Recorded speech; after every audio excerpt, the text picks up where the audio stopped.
యేసుక్రీస్తు నామమున మీ అందరికీ శుభాభివందనాలు తెలియచేసుకుంటూ ఉన్నాను. ఈ యొక్క పరిశుద్ధ దినమందు దేవుడు మనకిచ్చినటువంటి ఈ శ్రేష్టమైనటువంటి సమయంలో దేవుణ్ణి ఆరాధించడానికి కావలసినటువంటి కొన్ని మాటలని మనం ధ్యానం చేసి తద్వారా దేవుని సన్నిధిలో ఆరాధన చేద్దాం. 121వ కీర్తన 1 నుంచి 8 వచనాలు ఉన్నాయి. మార్చి చదువుకుందాం.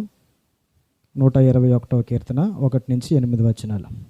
కొండల తట్టు నా కన్నులెత్తుచున్నాను, నాకు సహాయము ఎక్కడ నుండి వచ్చును? ఆయన నీ పాదము తొట్టిల్ల నేయుడు, నిన్ను కాపాడువాడు కునుకడు. యెహోవాయే నిన్ను కాపాడువాడు, నీ కుడి ప్రక్కన యెహోవా నీకు నీడగా ఉండును. ఏ అపాయమును రాకుండా యెహోవా నిన్ను కాపాడును, ఆయన నీ ప్రాణమును కాపాడును. ఇది మొదలుకొని నిరంతరము నీ రాకపోకలయందు యెహోవా నిన్ను కాపాడును. దేవుని నామమున మరొకసారి మీకు వందనాలు తెలియజేసుకుంటా ఉన్నాను. దేవుడు నాకు ఇచ్చినటువంటి ఈ శ్రేష్టమైనటువంటి సమయం చాలా ప్రాముఖ్యమైనది. మరి చాలా సంవత్సరాలు అనుకుంటాను నాకు వర్షిప్ మెసేజ్ ఇచ్చే అన్న. ఇంతకుముందు వర్షిప్ మెసేజ్ అంటే పుల్లాగా చెప్పేసేవాడిని. అలా ఇప్పుడు వర్షిప్ మెసేజ్ అనేసి నాకే భయం వేసింది అనమాట. అయితే దేవుడు సహాయం చేస్తాడని నేను నమ్ముతూ ఉన్నాను. అయితే మీ అందరికీ కూడా మరొకసారి మరి రోఫస్ విషయం ప్రార్థన చేశారు మీరందరూ కూడా. దేవుడు మరి తన జీవితంలో చేసినటువంటి అద్భుత కార్యాన్ని బట్టి మరొకసారి నా తరపున, నా కుటుంబం తరపున మీకు పేరు పేరున వందనాలు తెలియజేసుకుంటా ఉన్నాను. ఈ కీర్తన చదివినప్పుడు కూడా నా జీవితంలో నాకు అదే అనిపించింది. ఈ యొక్క కీర్తన చదువుతూ ఉంటే చాలామందికి ఈ కీర్తనలో న్యూ ఇయర్కి కానీ ఒకవేళ 31st నైట్ ఇందులో ఒక మాట వాగ్దానంగా వచ్చిందనుకోండి, ఎంత సంబరపడిపోతారో. ఈ కీర్తన 121వ కీర్తన ఎంత సుపరిచితం అంటే ప్రతిరోజు మన దైనందిన జీవితంలో ఇది చాలా ప్రాముఖ్యమైన కీర్తన. ఎందుకంటే ఈ ప్రతి ఒక్క మాట మన జీవితాన్ని బ్రతికిస్తుంది. ఈ మాట మనల్ని ఈ మాట పట్టుకొని మనం ప్రార్థన చేసినప్పుడు ప్రభు మనల్ని ఎంత భద్రపరుస్తున్నాడో. అందుకనే దీనికి నేను ఏమని పెట్టానంటే ఈ కీర్తనకి God care for his people. దేవుడు మన పట్ల ఎంత కేర్ తీసుకుంటున్నాడో, ఎంత శ్రద్ధ చూపిస్తున్నాడో, తన ప్రజల కోసం దేవుడు ఎంత శ్రద్ధ వహిస్తూ ఉన్నాడో. ఈ 8 వచనాల్లో అమూల్యమైన సంగతి ఏంటో తెలుసా? మీరు చూసే ఉంటారు. ప్రతి మాటలో కూడా ఒక్కొక్క కాపాడును, కాపాడును, కాపాడును, కాపాడును, కాపాడును, కాపాడువాడు అనే మాటలు 6 సార్లు దేవుడు రాయించాడు. దానికి ఉన్నటువంటి ప్రాముఖ్యత ఎంత గొప్పదో అర్థమైంది. దేవుడు ఎంత కేర్ తీసుకుంటున్నాడో తన ప్రజల పట్ల అని నాకు అర్థమైంది. అయితే నేను ఈ మాటలు చదివినప్పుడు దేవుని యొక్క సహాయాన్ని భక్తుడు అర్థించినట్లుగా మనం కూడా దేవుని సన్నిధిలో అలా అడిగినప్పుడు ఈ రాయబడినటువంటి ప్రతి మాట చొప్పున మన జీవితాల్లో కూడా దేవుడు గొప్ప కార్యాలు చేస్తాడు. దేవుని వాక్యాన్ని మనం ధ్యానం చేద్దాం. ఈ 121వ కీర్తన మనం పైన రాశారు కదా, ఇది యాత్ర కీర్తన. 120 నుంచి 134వ కీర్తనల వరకు కూడా ఈ యాత్రా కీర్తనలు. అయితే ఈ కీర్తన ఎవరు రాశారో ఇక్కడ రాయలేదు, కానీ ఈ యొక్క శైలి మాత్రం దావీదే రాశాడు అని మనకి అర్థమవుతుంది. ఎందుకంటే చాలా చోట్ల ఆ దినాల్లో ఈ కీర్తన ఎవరు రాశారో తెలియదు, కానీ యాత్ర వారు నడుస్తునేటప్పుడు, వారు జర్నీ చేసేటప్పుడు వారు పలికిన ప్రతి పదాన్ని కూడా భక్తుడైన దావీదు గ్రంథంలో లిఖించాడు. ఎందుకంటే ఈ మాటలు చెప్తా ఉన్నాను, ఇది ఎప్పుడు రాశారు అంటే చాలామంది పండితులు కానీ బైబిల్ స్కాలర్స్ కానీ ఏం చెప్తా ఉన్నారంటే ఈ కీర్తన ఎవరు రాశారో తెలియకపోయినప్పటికీ కూడా చూడండి, ఇశ్రాయేలీలు ప్రజలు అనగా దేవుని ప్రజలు యెరూషలేము ప్రాంతానికి వెళ్తూ ఉండేవారు. ఎందుకు అంటే దేవుడు వారికి నిబంధన, కొన్ని నియమాలు పెట్టాడు. ఏంటో తెలుసా? ప్రతి ఏటా 3 సార్లు ఏం చేయాలి తెలుసా? యెరూషలేముకి వెళ్ళాలి. యెరూషలేముకి ఎందుకు వెళ్ళాలి? యెరూషలేములో 3 పండుగలు ఆచరించమని చెప్పాడు. ఈ 3 పండుగలు ఆచరించటం చాలా ప్రాముఖ్యమైనది. ఎందుకంటే మీరు 122వ కీర్తన ఆ ప్రక్కనే చదివితే అర్థమవుతుంది. 4వ వచనం చదువుతారా? 4వ వచనం, 1వ వచనం కూడా చదవండి. చూడండి, ఈ మాటలన్నీ మనకి ఏం తెలియజేస్తూ ఉన్నాయంటే వారు యెరూషలేములో ఉన్నటువంటి దేవుని ఆలయానికి వెళ్తూ ఉన్నారు. యెరూషలేములో ఉన్న దేవుని ఆలయానికి జర్నీ చేస్తూ ఉన్నారు. యెరూషలేము చుట్టుపట్ల చాలా ప్రాంతాలు ఉన్నాయి. యెరూషలేము సెంటర్గా అక్కడ ఉంటా ఉంది. చాలామంది యూదులు యెరూషలేములోనే కాదు, చుట్టుపక్కల ప్రాంతాల్లో చాలామంది యొక్క గోత్రాలు అక్కడ ఉన్నారు. అందుకే దేవుడు చెప్పాడు, ఇశ్రాయేలీయులకు నియమింపబడిన శాసనమును బట్టి యెహోవా నామమునకు కృతజ్ఞతాస్తుతులు చెల్లించుటకై ప్రతి గోత్రము అక్కడికి ఎక్కి వెళ్ళాలి. ఇది అర్థమైందా? సో ఇప్పుడు ఏంటి అంటే వీరు ప్రతి సంవత్సరం కూడా కంపల్సరీ వెళ్ళాలి. ప్రతి మగవారు కూడా యెరూషలేముకి వెళ్ళి ఏం చేయాలి? 3 పండగలు ఆచరించాలి. ఏటికి 3 సార్లు ఏం చేయాలి? వెళ్ళాలి. పొంగని రొట్టెల పండగ, వారముల పండగ, పర్ణశాలల పండగ. ఎందుకో తెలుసా? దేవుడు వారిని దీవించిన విధానమును బట్టి, దేవుడు వారిని విమోచించిన విధానమును బట్టి వారు చేయవలసిన పని ఏంటో తెలుసా? దేవుని యొక్క ఆలయానికి వెళ్ళి దేవుణ్ణి ఆరాధించాలి. ఇది ప్రాముఖ్యమైన అంశం. ఇప్పుడు వారు దేవుని ఆలయానికి వెళ్ళాలి, దేవుని మందిరానికి వెళ్ళాలి. యెరూషలేము చూస్తే చాలా ఎత్తైన ప్రదేశము. యెరూషలేముకు వెళ్ళాలి అంటే నేను అంటాను, ఇక్కడ నేను కొన్ని 4 ప్రశ్నలు వేసుకున్నాను. ఇక్కడ చూడండి, యెరూషలేముకు వెళ్ళటానికి వారు ఎక్కడికి ప్రయాణం చేస్తూ ఉన్నారు అనేది మనం చెప్పుకున్నాం. యెరూషలేముకు వారు ప్రయాణం చేస్తూ ఉన్నారు. ఎలా ప్రయాణం చేస్తూ ఉన్నారు? మనలాగా ట్రైన్లు ఉన్నాయా? మనలాగా బస్సులు ఉన్నాయా? మనలాగా ఏరోప్లేన్స్ ఉన్నాయా? మనలాగా మోటార్ సైకిల్స్ ఉన్నాయా? లేదు. వారు కాలినడకన ప్రయాణం చేయాలి. లేకపోతే వారి దగ్గర ఉన్నటువంటి గుర్రాలు, గాడిదలు, ఒంటెలు వాళ్ళు వాడుకోవాలి. అందుకే వారు ఎలా ప్రయాణం చేస్తూ ఉన్నారు అనే ఒక ప్రశ్న మనం వేసుకోవాలి. అంతేకాదు, ఈ యాత్ర ప్రయాణములో వారు ఎదుర్కొంటున్న పరిస్థితుల ఆధారంగా ఈ కీర్తన వ్రాయబడింది. ఇది ప్రాముఖ్యమైన అంశం. వారు చేస్తున్నటువంటి జర్నీలో వారు ఎదుర్కోబోతున్న పరిస్థితులను బట్టి ప్రభువు సన్నిధిలో ఒక ప్రశ్నతో ప్రారంభించాడు ఆ భక్తుడు. వారు ప్రయాణం చేయాలి. ఈ ప్రయాణంలో వారు ఎదుర్కోబోయే సమస్యలు, పరిస్థితులు చాలా కఠినమైనవే. అందుకే ఈ పరిస్థితుల మధ్య దేవుడు వారి జీవితాల్లో ఎలా సహాయకుడిగా ఉన్నాడో మనం కొద్ది నిమిషాలు ధ్యానం చేసి ప్రభువుని ఆరాధిద్దాం. ఇప్పుడు మన మైండ్లో ఒకటి ఫిక్స్ అయిపోవాలి. వారు జర్నీ చేస్తూ ఉన్నారు. ఎక్కడికి జర్నీ చేస్తూ ఉన్నారు? దేవుని మందిరానికి, దేవుణ్ణి ఆరాధించడానికి, దేవుణ్ణి స్తుతించడానికి, ప్రభువును గణపరచడానికి, కృతజ్ఞతాస్తుతులు చెల్లించుకోవటానికి. ఎంత ప్రయాసతో కూడిన పనో తెలుసా? 44 డిగ్రీలు ఎండకే మనం మాడిపోతున్నాం. ఎడారి ప్రాంతంలో యెరూషలేముకి వెళ్ళాలంటే వాళ్ళు నడుస్తూ ఉంటే వాళ్ళు భయపడ్డారు. ఎందుకో తెలుసా? భక్తులు రాశారు అక్కడ, ఆ 121 కీర్తనలో భక్తులు రాశారు అక్కడ. నేను చదివినప్పుడు ఎంత శ్రమతో కూడిన పని. దేవుని మందిరానికి వెళ్ళి దేవుడు చెప్పిన నియమాన్ని, శాసనాన్ని పాటించటానికి ఆ ప్రజలు ఆ పడుతున్న ప్రయాస, వారి స్థితిగతులు, వారి పరిస్థితులు వారికి కూడా భయం వేసిందండి. అందుకే ఈరోజు మనం ధ్యానం చేస్తాం. యెహోవా మందిరమునకు వెళ్ళుదుమని జనులు నాతో అనినప్పుడు 122వ కీర్తనలో ఆ భక్తుడట ఎంత సంతోషించాడో. ఆ ప్రయాణంలో వారు ఎదుర్కొన్నటువంటి పరిస్థితులు ఎలాంటివో తెలుసా? వారు వెళ్ళే మార్గాలు రహదారులు కాదు. మనలాగా మంచిగా సెంట్రల్ గవర్నమెంట్ వేసినట్టు సీసీ రోడ్లో, లేకపోతే అసలు అలాంటి రహదారులు ఏవి అక్కడ లేవు. అందుకనే ఆ భక్తుడు తన ప్రయాణంలో తన యొక్క ప్రజల మధ్య అతను నడుస్తూ ఉండేటప్పుడు, అదే మొదటి వచనంలో ఆ మాట రాశాడు 121లో, కొండల తట్టు నా కన్నులు ఎత్తుచున్నాను, నాకు సహాయము ఎక్కడి నుండి వచ్చును? ఎందుకు సహాయాన్ని కోరుకోవాలి? ముందున్న చాలా పరిస్థితులు ఉన్నాయి అతని మధ్య. అతను ఎందుకు దేవుణ్ణి సహాయం అడుగుతూ ఉన్నాడు? కొండల తట్టు చూస్తూ ఉన్నాడు. సహాయం దొరికిందా ఆయనకి? దొరకలే. ఆయనే ప్రశ్న వేసుకున్నాడు, కానీ సమాధానం కూడా ఆయనే వెతుక్కున్నాడు. చూడండి, కొండల తట్టు చూసినప్పుడు ఆయనకి సహాయం దొరకకపోవచ్చు, కానీ ప్రభువు వైపు చూసినప్పుడు అతనికి సహాయము దొరుకును అనే ఒక నిశ్చయత కలిగింది. ఈరోజు నేనేమంటానో తెలుసా? ఎప్పుడు అతనికి సహాయము దొరుకును అని ఆలోచించాడో తెలుసా? ఏం చూశాడో తెలుసా? ఆ భక్తుడు ఆకాశమును భూమిని చూశాడట. ఏం చూశాడు? ఆకాశమును. ఇప్పుడు ఏమనిపించిందో తెలుసా ఆయనకి? భూమిని, ఆకాశాన్ని చూసినప్పుడు.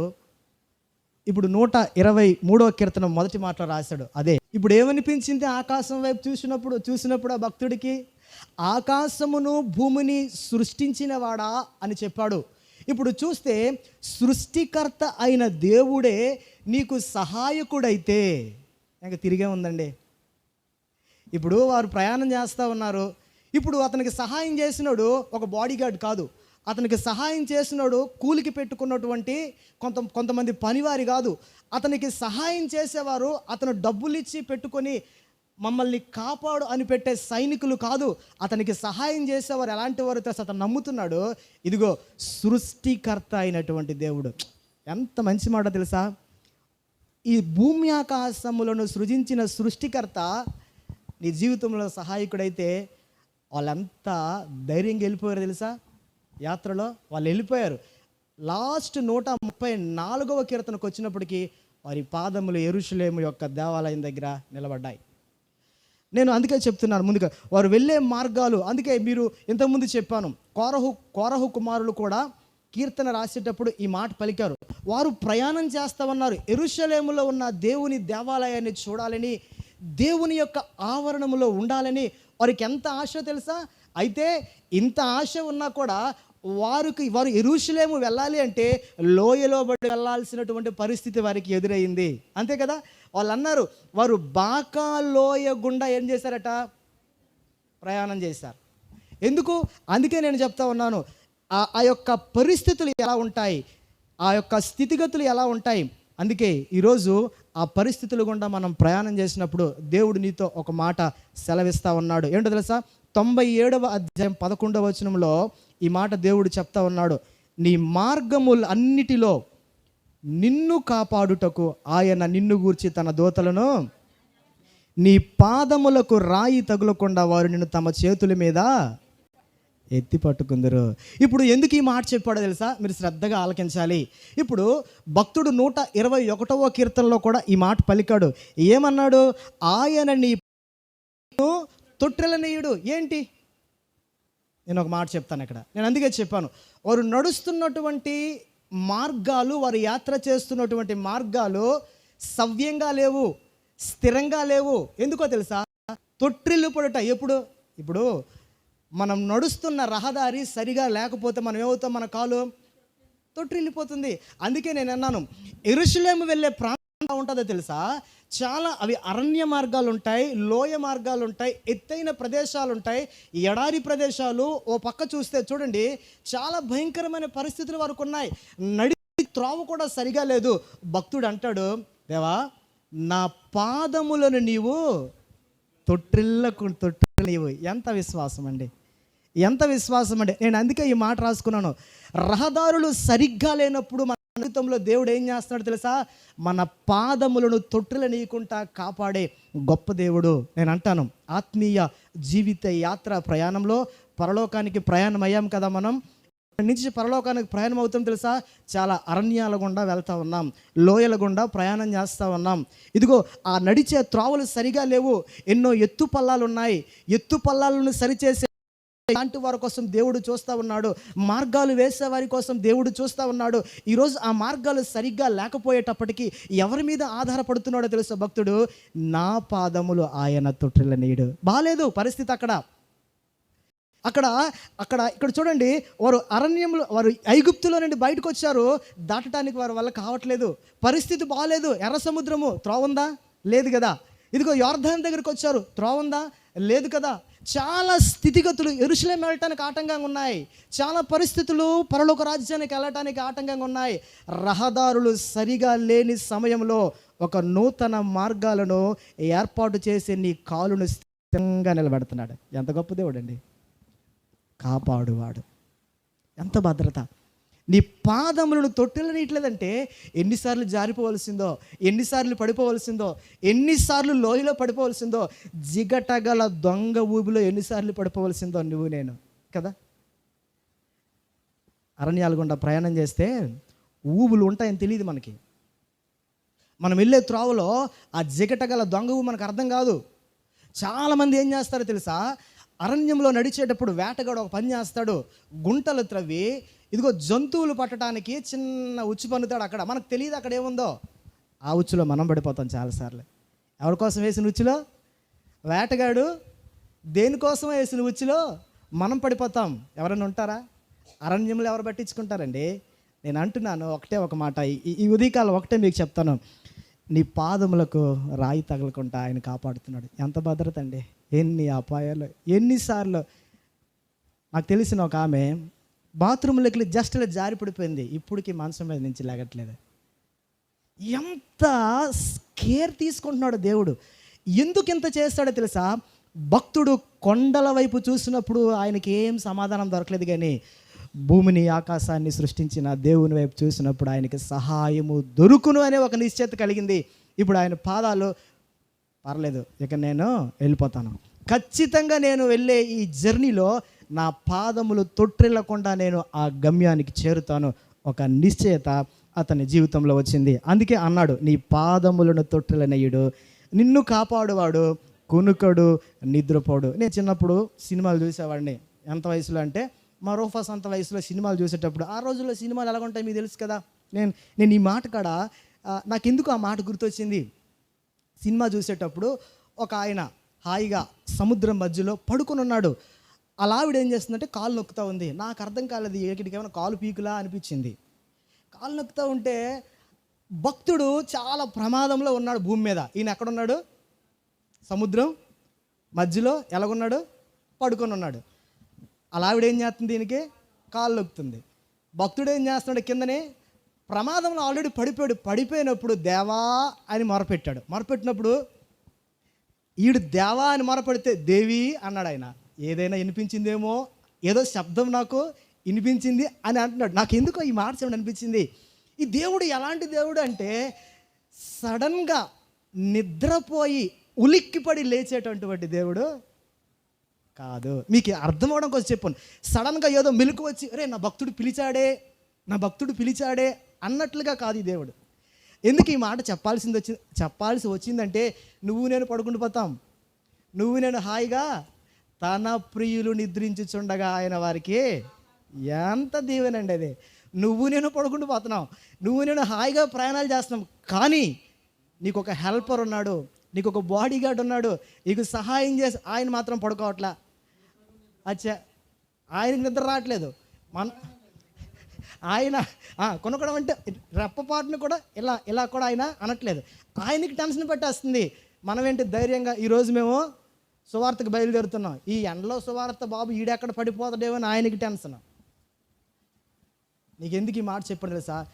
నీ దేవుడు నీ పట్ల ఎంత శ్రద్ధ కలిగి ఉన్నాడో నీకు అర్థమైతేనే దేవుడిని నువ్వు మనసారా ఆరాధించగలుగుతావు. అందుకే ముందుకు వెళ్ళిపోతాను, సమయం లేదు. అప్పుడు అంటాడు భక్తుడు, ఏమంటాడు తెలుసా? యెహోవాయే నిన్ను కాపాడువాడంటే ఓన్లీ గాడ్, ఇంకొకడు లేడు అని చెప్తున్నాడు అనమాట. అది యెహోవాయే నిన్ను కాపాడువాడంటే దెర్ ఈజ్ నోబడి, ఇంకొక వ్యక్తి కానీ ఇంకొక బయట నుంచి వచ్చే ఏది కూడా ఇంకొకటి సహాయం చేయలేదు. యెహోవా వలననే, అంటే డబ్బు కానీ, కులం కానీ, మన జనం కానీ, మన వెనకాతలో ఉన్న ఉద్యోగం కానీ, మనకున్నటువంటి సామర్థ్యం కానీ, నీవు నడుస్తున్న ఈ జర్నీలో నీకు సహాయం చేయలేదు. ఎంత ఆధారపడ్డాడో ఆ భక్తుడు. నేను ఈ మాట చదివినప్పుడు నాకు అనిపించింది, వారి ముందున్న ప్రయాణం వాళ్ళకి తెలుసు. ఎందుకంటే ప్రతి సంవత్సరం వారు ప్రయాణం చేస్తారు. ప్రతి ఏటా యెరూషలేముకి వెళ్తారు, 3 సార్లు వెళ్తారు. వారు చాలాసార్లు వాళ్ళ ప్రయాణం చేశారు కదా. ఆ ప్రయాణము యొక్క మధ్య జరిగే స్థితిగతులు వారికి తెలుసు. ఆ యాత్రలో వారు ఎలాంటి పరిస్థితులు గుండా వెళ్తారో తెలిసి భక్తుడు అంటాడు, పర్లేదు నా దేవుడు నాకు పాదములు తొట్టిల్లనీయుడు, ఆయన కొనుక్కుండా నిద్రపోకుండా నన్ను చాలా జాగ్రత్తగా చూసుకుంటాడు. ఇప్పుడు యెహోవా వలన నాకు సహాయం దొరుకుతుంది. నీ కుడి పక్కన యెహోవా నీకు నీడ. ఎందుకు ఈ మాట చెప్పాడు తెలుసా? నేను అందుకే చెప్పాను, మంచి 44 డిగ్రీల ఎండలో మనం దేవుని సన్నిధికి రావడానికి చాలా కష్టంగా ఉంటుంది. వీరి ప్రయాణం కూడా కష్టంగానే ఉంది. ఎందుకో తెలుసా? అక్కడ అన్నాడు, పగలు ఎండ దెబ్బ, రాత్రి పగలు చీకటి 2 పెట్టేశాడు. వారి ప్రయాణము ఎంత జర్నీ సాగుతుందో తెలుసా? దేవుని ఆలయానికి, దేవుని మందిరానికి, దేవుణ్ణి గణపరచటానికి, దేవుణ్ణి ఆరాధించటానికి వారు నడుస్తున్న నడక ఎలాంటి తెలుసా? పగలు ఆగట్లా, రాత్రి ఆగట్లా. వారికి ఒకటే గురి, ఒకటే గమ్యం, వారు దేవుని మందిరానికి వెళ్ళాలి. దేవుడు మాకు ఇచ్చిన శాసన నియమం ప్రకారం దేవుని కృతజ్ఞతాస్తుతులు చెల్లించుటకి మేము ఆ దేవుని ఆలయానికి వెళ్ళటానికి వారు పడుతున్న ఆ ప్రయాస దేవుడు చూశాడు. ఇప్పుడు ఆ భక్తుడు అంటాడు, పగలు ఎండ దెబ్బ అంటే దీనివల్ల ఏమవుతుంది? ఫిజికల్గా ఆలోచిద్దాం. శరీరానికి చాలా గాయాలు అవుతాయి. శరీరంలో ఏమిటి వస్తాయి తెలుసా?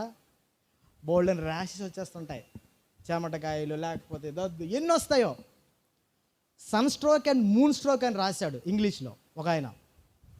మరి చంద్రుడి వల్ల కూడా దెబ్బ తగులుతుందా అనిపించింది, తగులుతుందట. మానసికమైన రుగ్మత రోగాలు వస్తాయట, మెంటల్ డిజార్డర్స్ వస్తాయట. రాత్రి మనకేటి పని ఉంటుంది తెలుసా, పిచ్చోడ్లాగా కూర్చొని ఎక్కడో ఆలోచిస్తూ ఉంటాం. అలాగా పొగల అన్నీ చూస్తుంటాం, రాత్రి మాత్రం చంద్రుడి వైపే చూస్తుంటాం బయటికి వెళ్ళి. వీడికి ఇంకేటి రాదు, అలా చూసుకోవడం మానసిక రోగం. ఒక ఆయన రాశాడు, ఒక commentator, moon stroke sun stroke అంటే వెరీ డేంజర్ అట. ఇది శరీరానికి గాయం కానీ అది మనసుకు గాయం అవుద్దట, అది మైండ్ని దెబ్బతీసేస్తుందట. భక్తుడు బైబిల్లో ఎందుకు రాస్తారనిపించింది అంటే ఉంది అని నాకు అర్థమైంది. రాత్రి భయాలు కానీ పగటి వేళ తగులు దెబ్బలు కానీ నీ జీవితంలో, ఇగో దేవుడు అంటాడు, ఇదిగో వెన్నెల దెబ్బ అయినను నీకు తగులదు, ఏ అపాయము రాకుండా యెహోవా నిన్ను కాపాడును కాపాడును కాపాడు. ఎంత మంచి దేవుడు అండి. ఇంత ఎండని అరణ్యంలో వారు నడుస్తుంటే మేఘంలాగా వారి మధ్యకు వచ్చేసాడు దేవుడు.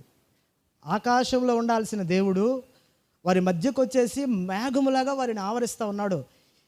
మీరు మనసులో పెట్టుకోండి, ఆ భక్తుడు ఇంకొక మాట రాశాడు, ఏ అపాయము రాకుండా యెహోవా నిన్ను కాపాడును. ఎందుకు ఈ మాట మాట్లాడు, అందుకే చెప్పాను, జర్నీలో అపాయకరమైన పరిస్థితులు వారి ముందున్నాయి. అరణ్యములో చాలా అపాయకరమైన పరిస్థితులు ముందున్నాయి. ఎందుకంటే బెత్లెహేమీయుడైన దావీదు గొర్రెలు కాసుకుంటున్నాడు. ఒకరోజు అరణ్యంలో గొర్రెలు కాయడానికి వెళ్ళాడు. యెరూషలేముకి దగ్గర ప్రాంతంలో బెత్లెహేము ఉంటుంది. ఆ ప్రాంతంలో దావీదు గొర్రెలు కాసుకుంటా ఉంటే ఏమొచ్చిందట దావీదు దగ్గరికి, సింహము. అంటే పరిస్థితులు ఎలా ఉన్నాయి? అరణ్య ప్రయాణములో దుష్ట మృగములు ఉంటాయి. క్రైస్తవ జీవితం అరణ్య ప్రయాణము. ఎలుగుబంటి లాంటి దుర్మార్గులు, సింహము లాంటి దుర్మార్గులు క్రైస్తవ విశ్వాస యాత్రా జీవితంలో గొర్రెలు లాంటి వారిని పట్టుకోవడానికి వస్తుంటారా? దేవుడు ఎలాంటి వాడు తెలుసా? దావీదు లాంటాడు.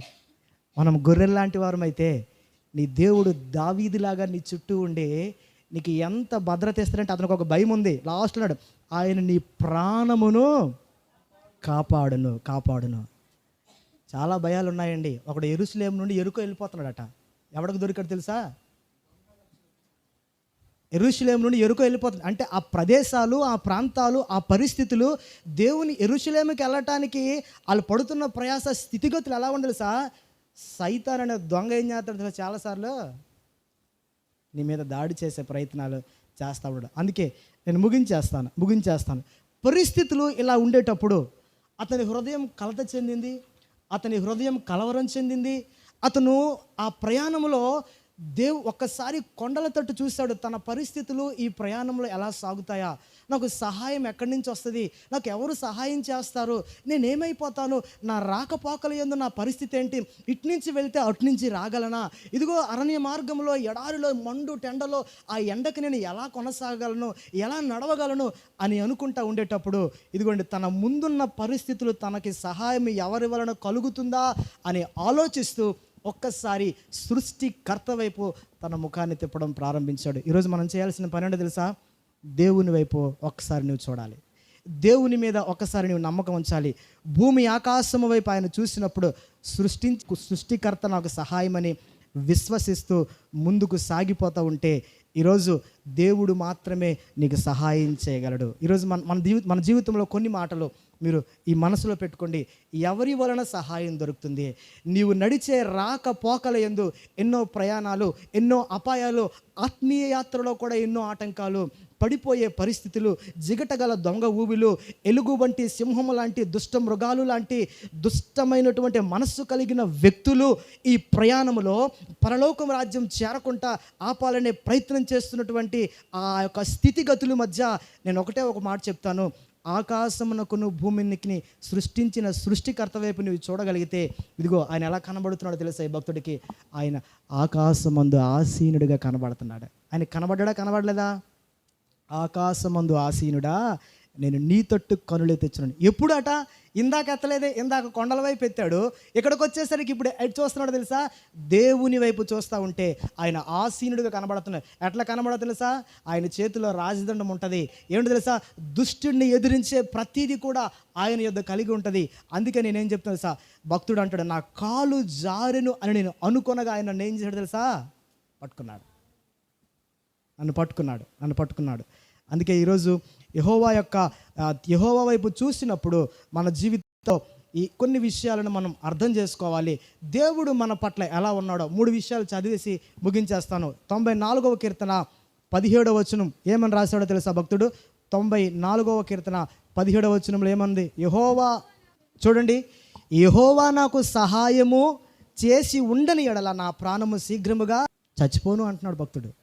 దేవుడు నాకు సహాయం చేయకపోతే నేను బ్రతుకుతానా? దేవుడు నాకు సహాయం చేయకపోతే కరోనా లాంటి సమస్యల మధ్య నేను నిలబడగలుగుతానా? దేవుడు నాకు సహాయం చేయకపోతే నేను మౌనైపోతాను కదా, గోతులో వెళ్ళిపోతాను కదా, నేను చచ్చిపోయి ఉండేవాడిని కదా. ఎన్ని అపాయాలు! నిన్న స్వర్ణక్క కాడికి వెళ్ళి చూస్తే నాకు అర్థమైంది, ఆ యొక్క యాక్సిడెంట్ కానీ చూస్తే భయంకరమైన పరిస్థితి అది. దేవుడు నాకు సహాయము చేసి ఉండకపోతే నా ప్రాణము ఖచ్చితంగా మౌనంగానే మృతులు ప్రేతల ఆత్మలోకి వెళ్ళిపోను కదా. భక్తుడు అంటున్నాడు, ఆయన అంటాడు 18 వచనం, నా కాలు జారెను అని నేను అనుకొనగా. ఎంత ఎంత ఎంత గొప్ప మాట అండి. ఎన్నోసార్లు కాలు జారే పరిస్థితులు మనలో ఏర్పడిపోయాయి, కానీ దేవుని కృప మనల్ని ఒక ప్రొటెక్షన్ లాగా ఆవరించేస్తుంది. ప్రొఫెషన్ చూసినప్పుడు నేను ఎంత ఏడు చేశానో, ఓ పక్క ధైర్యం ఉంది, కానీ నాకు బాగా బాధ అనిపించిన విషయం ఏంటో తెలుసా? సంఘమంతా ప్రార్థన చేశారు నా కోసం, బాబు కోసం ప్రార్థన చేస్తారు, మా కుటుంబం కోసం ప్రార్థన చేశారు. ఆ రోజు ఇంటికాడ విడిచిపెట్టి ప్రేయర్కి వెళ్ళాము, అన్నాళ్ళ ఇంటికి ప్రేయర్కి వెళ్ళాం. ఇలా స్టార్ట్ అవుతున్నాము, ఆడొచ్చాడు, నాన్న మళ్ళీ 2 వచ్చా అన్నాడు. నా మనసు చచ్చిపోయిందండి. నేను మీరు నమ్మితే నమ్మండి, నాన్న మళ్ళీ 2 వచ్చా అన్నాడు. నాకు ఏం చేయాలో అర్థం కాలేదు. అసలు ఏంటి ప్రభువా, నాకు అర్థం కాలేదు.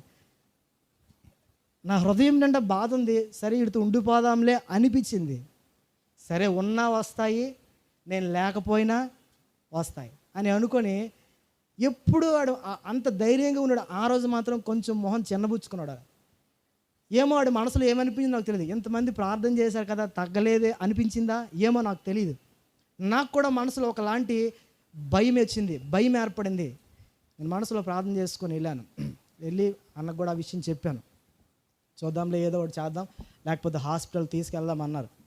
ఇంకా రాత్రి ఇంటికి వచ్చిన తర్వాత నేను డ్యూటీకి వెళ్ళిపోవాలి. సండే నాకు డ్యూటీ పడింది. ఈ మాట చెప్పి నేను ముగించేస్తాను. సండే నాకు డ్యూటీ పడింది. నేను డ్యూటీకి వెళ్ళి నేను అనుకుంటున్నాను, ప్రభువా నా ఎడలు నువ్వు చాలా అద్భుతాలు చేసావు. అసలు చెప్పాలంటే అవి వర్ణాతీతం. నేను ఒకటి అడుగుతాను, మా అబ్బాయిని మీరు స్వస్థపరుస్తున్నావా లేదా?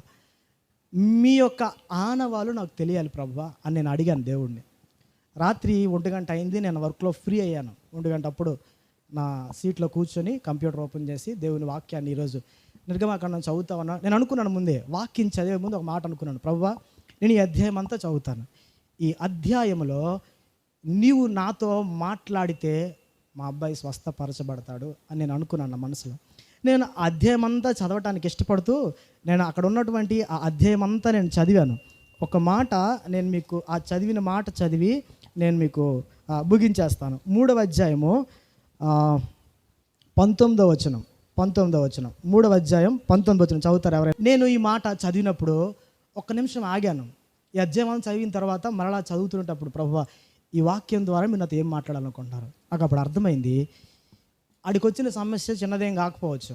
ఎందుకంటే అక్కడ దేవుడు నాతో మాట్లాడిన మాట అంటే తెలుసా?